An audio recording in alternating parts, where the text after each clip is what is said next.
While the U.S. presidency is one of the most important jobs in the land, it's not without its less serious side. Do you know which president had a dog named Vito, or who kept a giant wheel of cheese on display at the White House? Here are 9 fascinating facts about U.S. presidents. 1. No member of the military will ever outrank George Washington. While every acting president serves as the commander-in-chief of the U.S. military, nobody will ever outrank George Washington. He was posthumously given the rank of General of the Armies of the United States, sometimes compared to being a 6-star general. Although General John J. Pershing also held the title for his service during World War I, when President Ford appointed Washington in 1976, 200 years after Washington's heyday, he specified that our first president would always rank first among all Army officers past and present. 2. Franklin Roosevelt served 2 more terms than any president ever will. Franklin Roosevelt is remembered for many things. The reason his impact looms so large in American history is because he was elected commander-in-chief 4 times, double any other U.S. president. George Washington set a precedent when he served only 2 terms in the late 18th century, and future presidents more or less followed this tradition, though FDR's cousin Theodore Roosevelt ran for a 3rd term. After Roosevelt's historic 12 years in office, he died early into his 4th term. The U.S. Congress passed the 22nd Amendment, officially limiting any future president's time in office to 2 terms. 3. James Ed Garfield had a dog named Vito. James Ed Garfield didn't have the strangest presidential pet. That distinction probably belongs to either John Quincy Adams' alligator, which he kept in a bathtub, or Martin Van Buren's 2 tiger cubs, but his dog Vito might have had the cleverest name.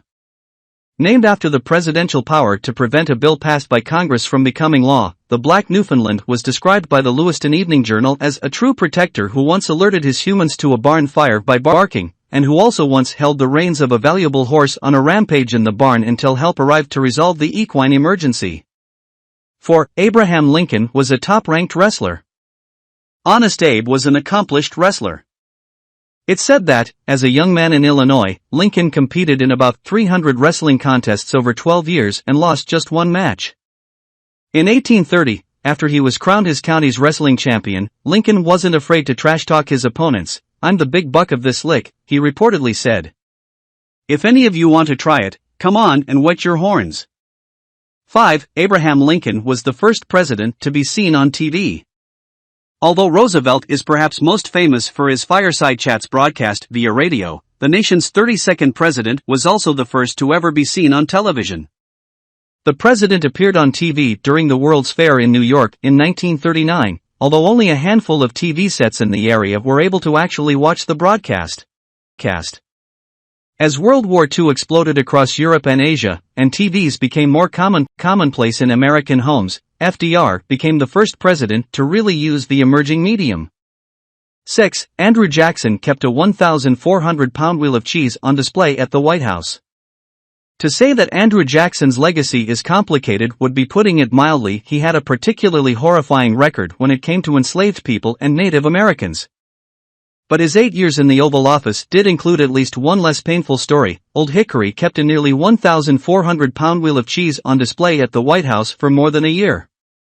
The enormous block of cheddar was a gift from Colonel Thomas S. Meacham, who made it on his dairy farm in Sandy Creek, New York, in 1835 and presented it shortly thereafter. 7. Franklin D. Roosevelt was the first president to travel by plane on official business. In October 1910, Theodore Roosevelt soared into the sky, a passenger on a 2-person airplane flown above St. Louis Kinloch Field. With just 3 minutes of flight time, Roosevelt became the first U.S. president to fly what he called the bulliest experience he'd ever had, though historians point out that he wasn't the first sitting president to do so, since he had recently left office. Instead, that honor would go to his cousin Franklin D. Roosevelt, who became the first president to fly on official business some 3 decades later. 8. The last U.S. president with facial hair was William Howard Taft. On Inauguration Day in 1913, mustachioed President William Howard Taft passed the presidential baton to clean-shaven Woodrow Wilson. What Taft couldn't have known at the time was that his departure began a long streak of clean-shaven faces occupying the Oval Office. In fact, out of the 46 presidents in U.S. history so far, only 13 have had any facial hair whatsoever.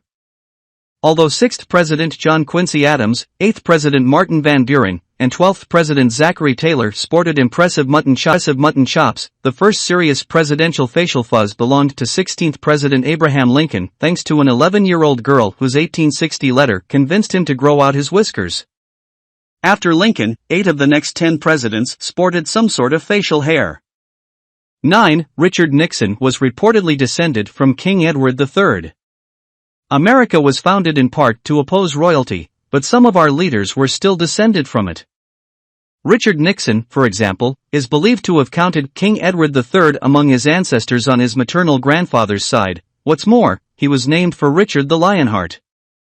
The legacy of the 37th president is largely defined by its disgraceful end, with Nixon ultimately choosing to resign in August 1974 rather than face impeachment for his involvement in the Watergate scandal. But before that, Nixon was a political force who at times seemed poised to live up to his lineage. He spent 3 years in the House of Representatives, about 2 in the Senate, and 8 as Dwight D. Eisenhower's vice president before ascending to the presidency himself.